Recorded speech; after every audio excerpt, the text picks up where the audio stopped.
Hello, you're very welcome back to Ireland AM. Now, the second episode of Virgin Media's Dinner with the Enemy, it's on tonight at 9 p.m. and we're joined now by, I think we can say they're all big personalities, but these two are big personalities and they've just met each other for the first time since they filmed. And we've tried to create as much space between Ben and Sophie that naturally. as we can. But before we chat to you both, let's take a look at Dinner with the Enemy. Bang. Everything has just gone too PC now. Shots fired. Why do people have dehumanizing views? The far left is far more damaging than the far right. Over 5 evenings, 10 complete strangers will have dinner together. We exist within echo chambers. And so we really need more talk, more discourse. Divided by their views, the experiment is designed to take the online world offline and see what happens when we meet eye to eye. You can sit and cry about being fat and overweight, or you can get up and do something about it. What's factually untrue about what I just said? So you wanna start a war? Watched on by psychotherapists Dr. Richard Hogan and Daniela Moyles. That's not the same! What the? No one is listening to the other. Oh, I love it. Last week, It's like us in the morning, isn't it? No one is listening. It starts again tonight. See episode 2, but join us now on the couch is content creator Sophie McGuinness and journalist Ben Scallan. Good morning. Good morning, to guys. you both. Right. Episode 1 was last week. Going into episode 2, tell us a little bit, Ben, quickly. What is Dinner with the Enemy all about? I would say Dinner with the Enemy is a bit like taking a load of wasps and putting them in a box and then just shaking it, in the sense that you've got 10 people with radically different backgrounds and beliefs on all sorts of issues, all very opinionated for the most part. I don't think there were too many. Yeah, not a lot of introverts at the table, which was a whole other dimension to it as well. And you then present them with a whole variety of topics over dinner that they have to discuss. And it's all the things that you're usually told you should avoid. You know, they typically say, don't talk about politics, don't talk about religion, things like that. The producers, in an almost evil way, will steer the conversation into all of those kinds of contentious, meaty topics that polite people tend to avoid, and just see what comes out of that as a social experiment. So, yeah. As Richard said in the voiceover there, we have become a world where we can be one thing online and very different when you're looking at someone face to face, because we're humans, and online, you know, you can be anonymous, you can be anything. So this is trying to bring humanity back into this sort of discourse. Sophie, why did you want to do this?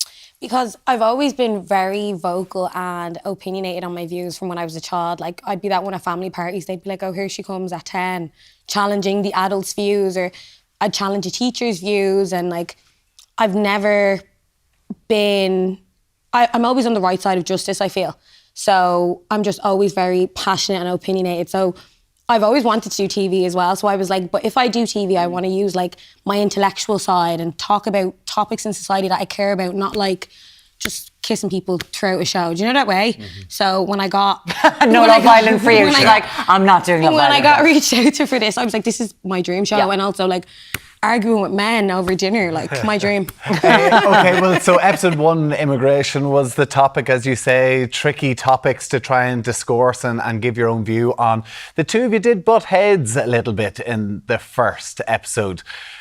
How was that, trying to open up these conversations? And actually, whenever you hear Richard Hogan talk, it's important to talk and be able to express our views and potentially take on views that you wouldn't normally like to hear. Yeah, I thought it was really fun, frankly, to spar with Sophie and everybody else at the table. My mother is from Jamaica, so I was of a more immigration critical perspective, and then obviously Sophie has her background and she came from a more pro-immigration perspective. So I thought it was a nice microcosm of some of the debates. Unexpected as well, I think. Yeah, I think so. For people to see us kind of... Exactly, yeah. Because you think you'd be on the same side as me almost. Yeah, exactly. Yeah. So it kind of shows that these things don't divide evenly, and that it's like a microcosm of the debates that are happening broader in society. Because these conversations are happening at dinner tables around the country, and if they aren't, in many cases they should be. Because if you have a fundamental disagreement with your relatives, your friends, you should feel free to tell them that and let them know, you know, that it's It's not the kind of thing But that these you conversations probably aren't happening. that's what I was gonna that's say, what yeah, I I know don't in the think clip they they're are. talking about. There's echo. There's very much echo chambers we're being kept into now, and it's probably good to open up these conversations. There's people that are probably in each other's lives over 40 years and haven't had any of these conversations that we're having at the table. Like, don't know their friends' or family's political views when it comes to race, religion.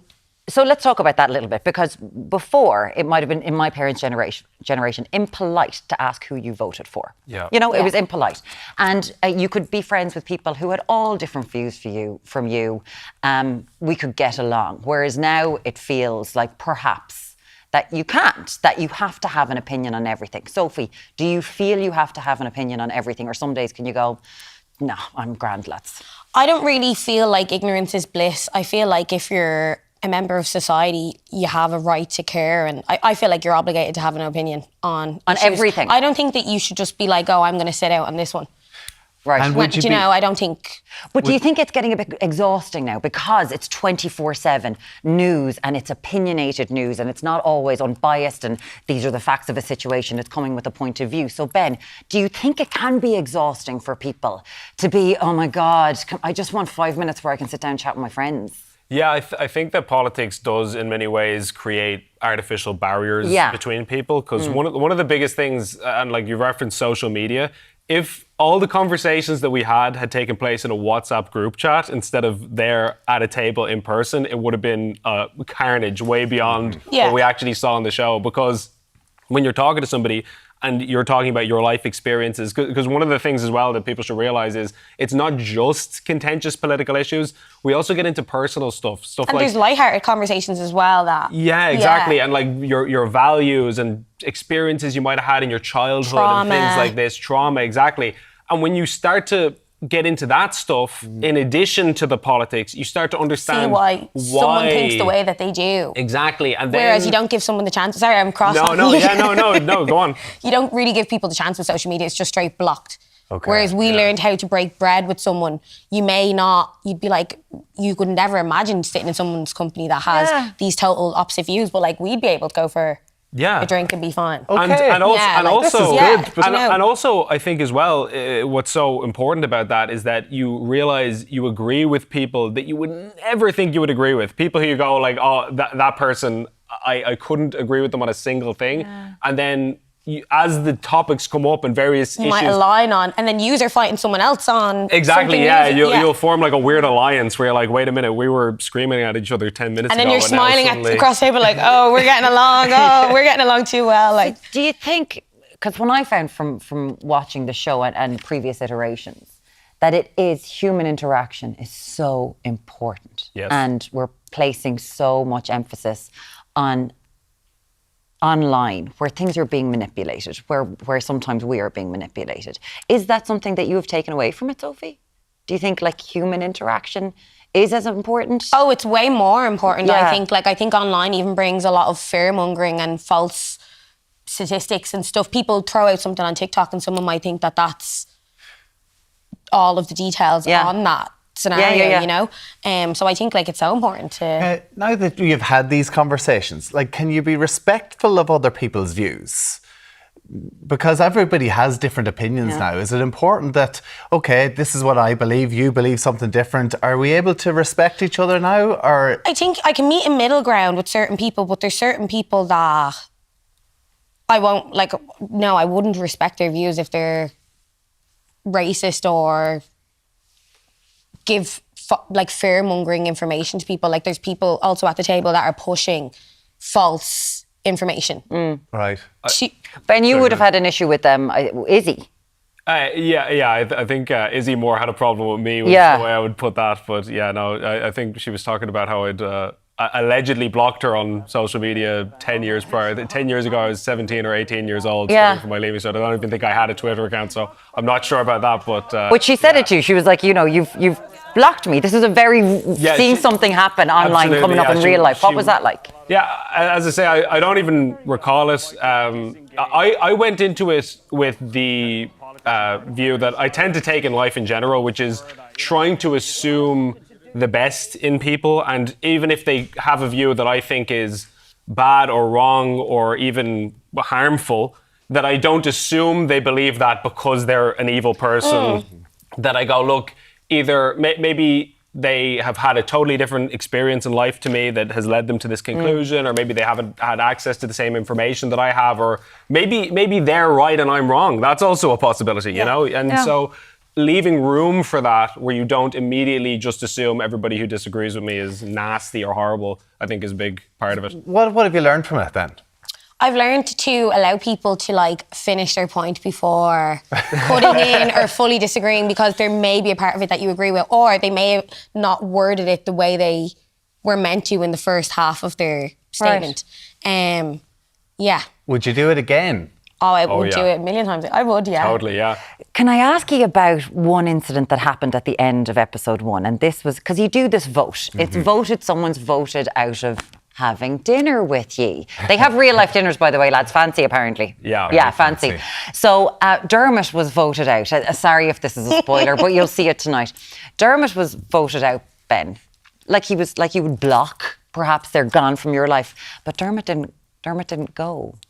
Yeah, that's a little bit awkward, because usually, I mean, first of all, just the mere fact that you have to vote for somebody to leave. Like I voted for Sophie to leave, which was very awkward. Yeah, you know, nothing personal, you know. But you have to know. You have to know who's voting you out. Yeah, you got to do exactly, it. Exactly. You know, because you have to announce it to the group. You have to say, I want this person to leave for this reason. But you can't be anonymous like you are online. Exactly. And then you voted for Sophie. Yeah, you know. So this kind of thing, it adds a whole other dimension to it. And then also, once you realize that there is the possibility of being eliminated, how does that influence the way you interact with everybody else? Because you might have gone in like a bull in the china shop. I was like, if I'm going home, Ben, I swear, plate was getting flung.